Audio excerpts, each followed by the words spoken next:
ভারতীয় আধিপত্যবাদের জায়গা হতে দেয়া যাবে না। অন্য যে কোনো দেশের নামের কোনো আধিপত্যবাদের জায়গা এই বাংলাদেশে হতে দেয়া যাবে না। অন্তর্বর্তীকালীন সরকারের কাছে আমরা সুশীল সরকারের ভূমিকা চাই না। আমরা তাদেরকে অভ্যুত্থান পরবর্তী সরকারের ভূমিকায় দেখতে চাই। 2024 সালের ছাত্র জনতার অভ্যুত্থান পরবর্তী এই নতুন বাংলাদেশে বাংলাদেশ জামায়াত ইসলামী কর্তৃক আয়োজিত আজকের এই জাতীয় সমাবেশে বাংলাদেশের ছাত্র জনতা, আমার অভ্যুত্থানের সহযোদ্ধা জাতীয় নেতৃবৃন্দ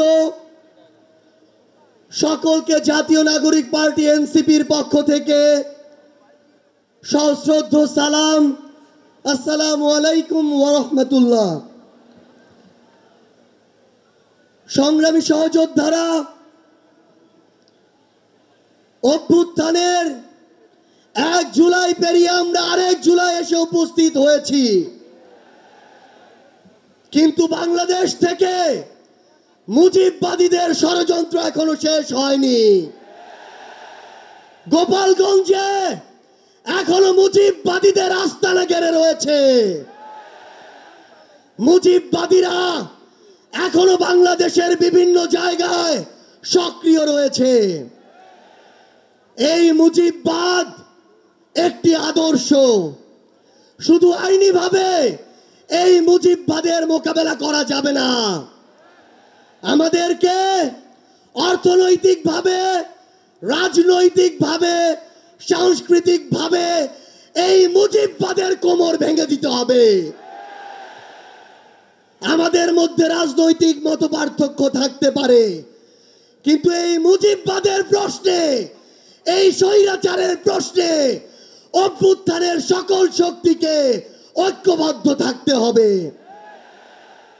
সংগ্রামী সহযোদ্ধারা, এই বাংলাদেশে আবারও নতুন করে মুজিববাদী ভারতপন্থী শক্তিগুলো এখন সক্রিয় হচ্ছে। আমাদের মধ্যে মতপার্থক্য থাকতে পারে, কিন্তু এই বাংলাদেশে বাংলাদেশপন্থী ব্যতীত কোন দেশপন্থী, কোন বাদপন্থী, কোন শক্তির আর জায়গা হবে না। সংগ্রামী সহযোদ্ধারা, এই বাংলাদেশে আর ভারতীয় আধিপত্যবাদের জায়গা হতে দেয়া যাবে না। অন্য যে কোনো দেশের নামের কোন আধিপত্যবাদের জায়গা এই বাংলাদেশে হতে দেয়া যাবে না। সংগ্রামী সহযোদ্ধারা, হাজারের অধিক ছাত্র জনতা জীবন দিয়েছে। আমার হাজার হাজার সহযোদ্ধা আজকে আমার সামনে রয়েছে। আমাদের একটা আকাঙ্ক্ষা ছিল, গত জুলাইয়ে, ওই আগস্টের 5 তারিখে আমাদের যেই স্বপ্ন ছিল, আরেক আগস্ট আসতে চলেছে, আমাদের সেই স্বপ্নগুলো পূরণ হয়নি। অন্তর্বর্তীকালীন সরকারের কাছে আমরা সুশীল সরকারের ভূমিকা চাই না। আমরা তাদেরকে অভ্যুত্থান পরবর্তী সরকারের ভূমিকায় দেখতে চাই। আমরা স্পষ্ট করে বলতে চাই, অভ্যুত্থান পরবর্তী বাংলাদেশে আমাদের বিচার লাগবে। এই বাংলাদেশে খুনি হাসিনার বিচার হতেই হবে। খুনি হাসিনার বিচারের রায় হতেই হবে। খুনি হাসিনার বিচারের রায়ের কার্যকর আমরা দেখতে চাই। আমরা স্পষ্ট করে বলতে চাই, এই বাংলাদেশে বিচার বিভাগকে কোন দলের বিচার বিভাগ হিসেবে আমরা দেখতে চাই না। আইন শৃঙ্খলা রক্ষাকারী বাহিনীকে ক্ষমতার তোষামোদ করা বাহিনী হিসাবে আমরা দেখতে চাই না। আমরা স্পষ্ট করে আপনাদেরকে বলি, 72-এর মুজিববাদী সংবিধানকে এক পাশে রেখে কোনোদিন এই বাংলাদেশপন্থী বাংলাদেশ সম্ভব নয়। আমাদের নতুন সংবিধান লাগবে, আমাদের গণপরিষদ নির্বাচন লাগবে, আমাদের নারীদের অধিকার আমাদের নিশ্চিত করতে হবে, আমাদের সংখ্যালঘু ভাই বোনদের অধিকার আমাদের নিশ্চিত করতে হবে।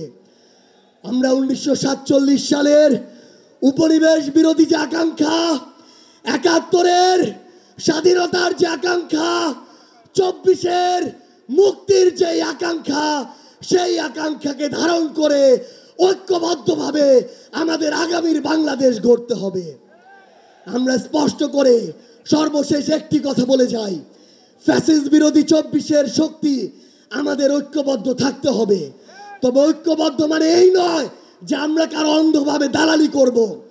কেউ যদি চাঁদাবাজি করে আমরা সেটা মুখের উপরে বলবো, কেউ যদি সিন্ডিকেট চালায় আমরা সেটাও বলবো, কেউ যদি দখলদারিত্ব করে আমরা সেটাও বলবো। তবে আওয়ামী লীগের প্রশ্নে আমরা ঐক্যবদ্ধভাবে আমাদের লড়াই চালিয়ে যাব। সংগ্রামী সহযোদ্ধারা, রাজনীতিতে প্রতিদ্বন্দ্বিতা থাকবে, প্রতিযোগিতা থাকবে, কিন্তু রাজনীতির যে সৌন্দর্য, এই সৌন্দর্য যেন আমরা ধারণ করি, তাহলেই আগামীর বাংলাদেশ সামনের দিকে এগিয়ে যাবে। রাজনৈতিক প্রতিদ্বন্দ্বিতা যেন ব্যক্তি আক্রমণে কোনোদিন রূপ না নেয়। ইনশাআল্লাহ ফ্যাসিস্ট বিরোধী 24-এর শক্তি ঐক্যবদ্ধভাবে আমরা আগামীর বাংলাদেশ গড়ে তুলব। আপনাদের সাথে আমাদের আবারও দেখা হবে লড়াইয়ের রাজপথে অথবা বিজয়ে। ইনকিলাব জিন্দাবাদ।